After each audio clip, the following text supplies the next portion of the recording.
I love this thing.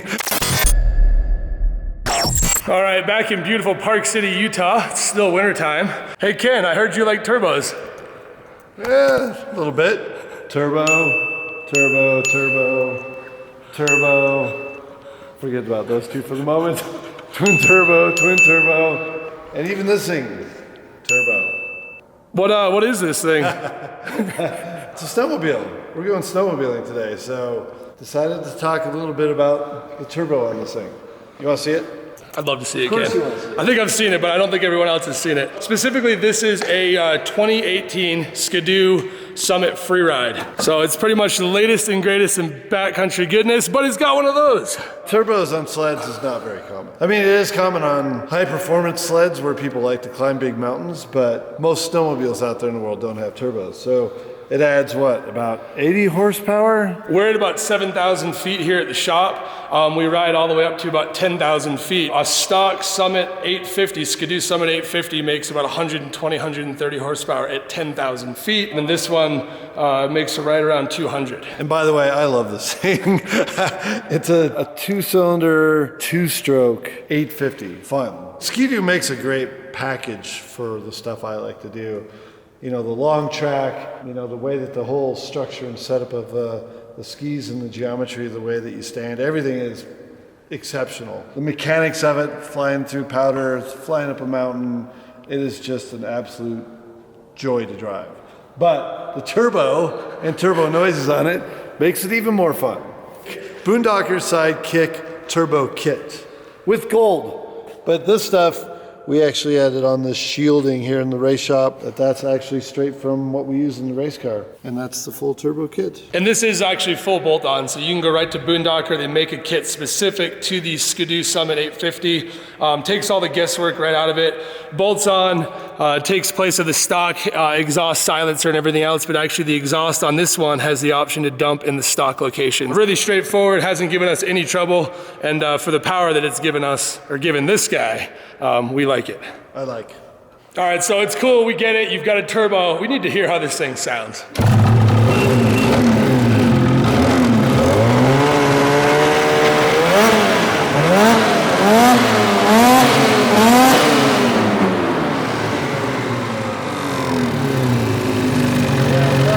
All right, so your sled has a turbo. It's maybe about 70 or 80 horsepower over stock.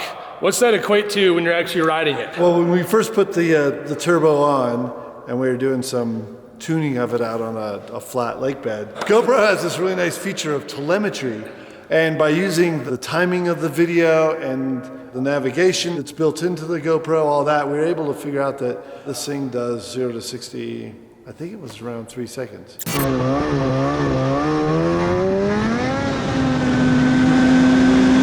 So like all of the cars that Ken drives, especially the ones right behind me here, the sled also has its own unique livery.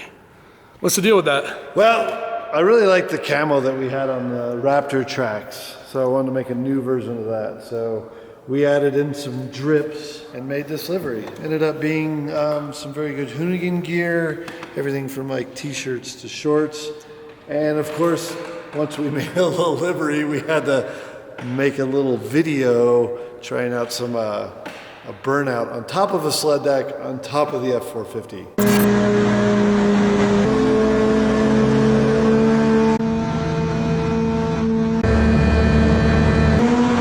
Turbos are clearly not new to Ken. How about snowmobiling? How long have you been doing it? Well, seriously, like this in the backcountry, about 3 seasons, so this is about my 3rd year. I snowmobiled some when I was younger, but never at the sort of level I've been doing it lately. Long track in the backcountry, it's a whole different ballgame than just trail riding, which is what I did when I was younger. So it's been a lot of fun. The great thing though is a lot of my experience over the years with, you know, Avalanche training and mountain knowledge has really helped me be safe in doing this too. Snowmobiling can be very dangerous, you know, from everything from the thing landing on you, trying to jump it or do something, to where and how to ride the mountains because of avalanche danger. Avalanches are definitely a big part of life if you're in the mountains a lot. So that sort of knowledge and having all the right equipment including even stuff like satellite phones, is very important. We take safety very, very seriously, and so should anybody going anywhere in the backcountry. I come from snowboarding and still work with DC shoes, so I run a full-on outerwear set by DC, so like nice 30K jackets, bib setup, pair of DC snowboard boots. I really like the softer type boots for this sort of thing, so this is a simple lace-up style boot. So this is all snowboard gear though? All snowboard gear. There is more specific stuff that snowmobile companies make. Still work with DC, and the stuff works great for snowmobiling. So I use some basic Ski-Doo gloves. These just work really good.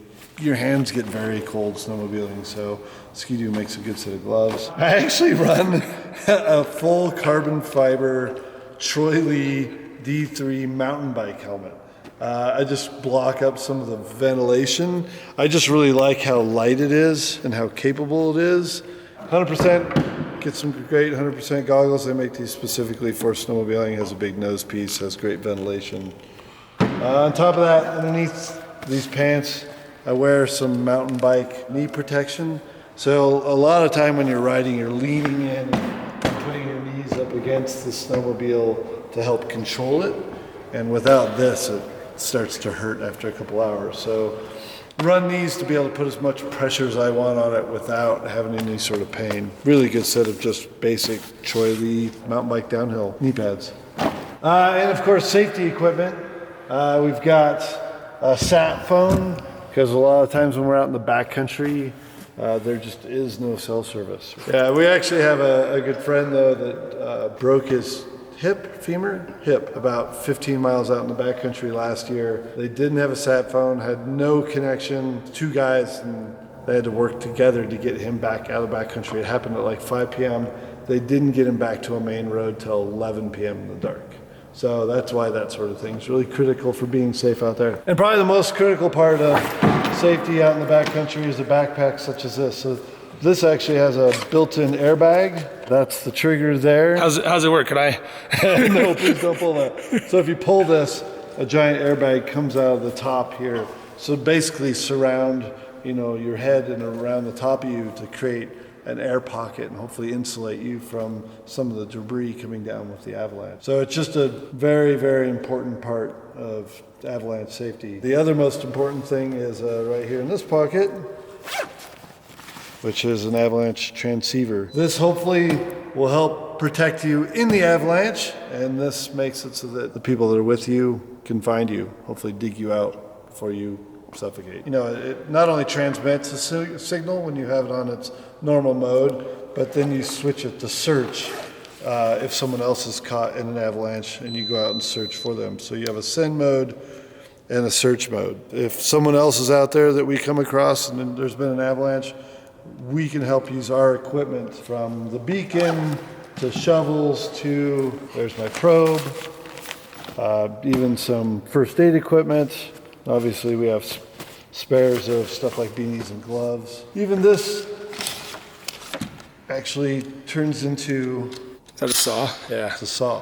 Why do you need a saw, Ken? Well, sometimes to cut down trees. If you're trying to rescue somebody and they're caught up in brush or trees, you can be able to use this. Also, sometimes getting yourself out of a bad situation, stuck in trees, you need a saw. Kind of have to be prepared for every sort of situation, and that's what this equipment's for. So it's not always me going out with Ken. He also gets to enjoy this with his wife. Yeah, absolutely. My wife has been riding basically backcountry as long as I have, about 3 years. And she's gotten pretty decent at it. But every time we go with her, it's pretty funny. She's got her own small restaurant called Element, and she likes to bring food out when we go backcountry snowmobiling. So Forrest here actually made a charcuterie board that mounts into this link system that they have in the back. The charcuterie board somewhere else, but it's pretty funny that we mount that on there and then the bag, and she brings all the supplies out and makes us a nice charcuterie board lunch out in the middle of the backcountry. And by the way, we have this really rad mount that we started off at Carl Custer's place. They made the original mount for this, and we've kind of evolved it and made it a little better. But this mount for snowmobiling actually looks really good. And this is probably my favorite view ever that we've used the GoPro Fusion on, because the GoPro Fusion gives you that 360 look, and you're able to edit it and move the view around, and it just looks amazing carving through powder with this thing. So I really like the way the GoPro stuff works into being able to make really simple and fun edits, especially, you know, with the race cars, but even nice for stuff like snowmobiling. One of your first times riding a sled a couple years ago was actually with Carl Kuster and Ashley Schaffen, both Ski-Doo Backcountry pros. What was that like? So we did this little project over at Powder Mountain. So it was Sage Kotzenberg and Bodie Merrill, along with Carl and Ashley. And we basically had a couple days of fun at Powder Mountain using the snowmobiles to get around to be able to snowboard some of the backcountry.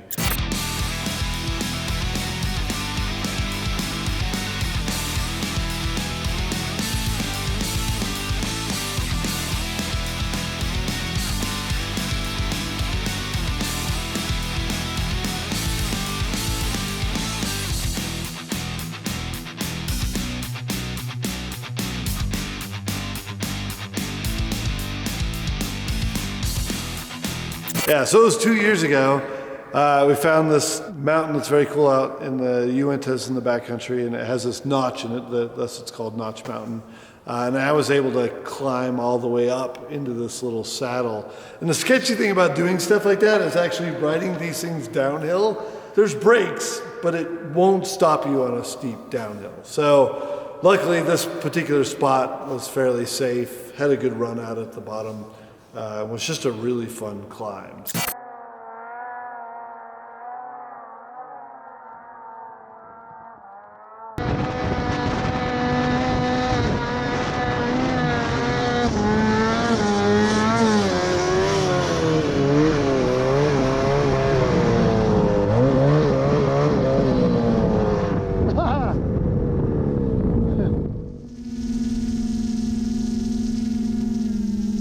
Well, Carl, I was blown away by how much he actually helped me learn to get better on the sled, and he invited us up to his place. So he has a backcountry guiding service up near Revelstoke in British Columbia, and so he invited, you know, myself, my wife, and some of our crew and friends to come up there and ride for 3 days. We did that, and Ron captured some great stuff by drone and by GoPros, riding some very deep powder.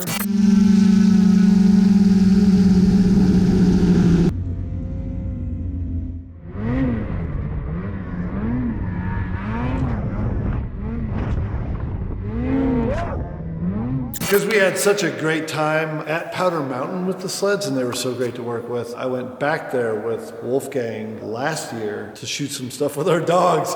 So we actually put our dogs on the sleds, Yuki and Bentley, and rode around at Powder Mountain with them, did some snowboarding, and it was just really funny actually taking the dogs out and having them run around out around Powder Mountain. And we put doggles on them, which are goggles for dogs.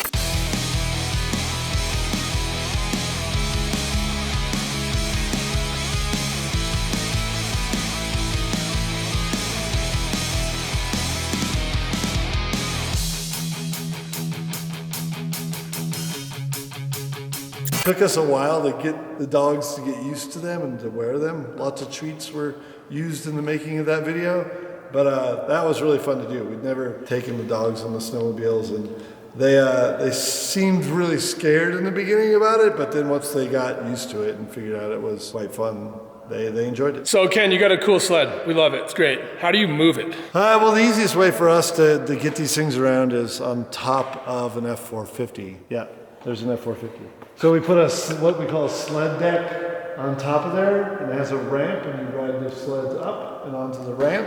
Yeah, it makes a very nice and efficient, easy way to get these things around. And I like it so much that at one point we were doing a photo shoot showing off all the trucks and how we use them, and we found a nice spot to do donuts right next to a lake bed, kind of out in the backcountry here in Utah. That was a lot of fun. Very little control with that. It was kind of wild, sliding around donuts on a very slippery surface with all this weight up high.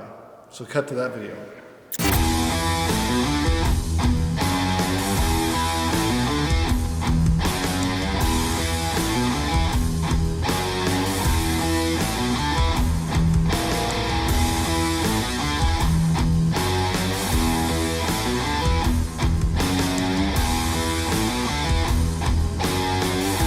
All right, Forrest, enough talk. Let's load these things up and go ride.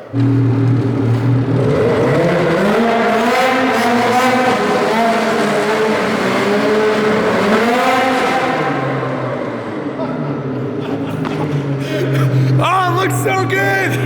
Almost had it.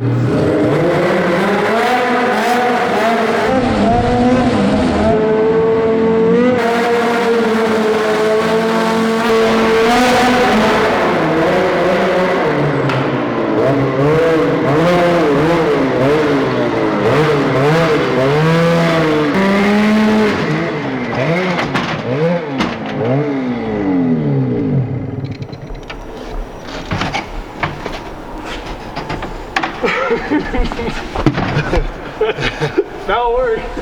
Yeah. Can we get a vehicle that's any more awkward than a snowmobile to do shit in?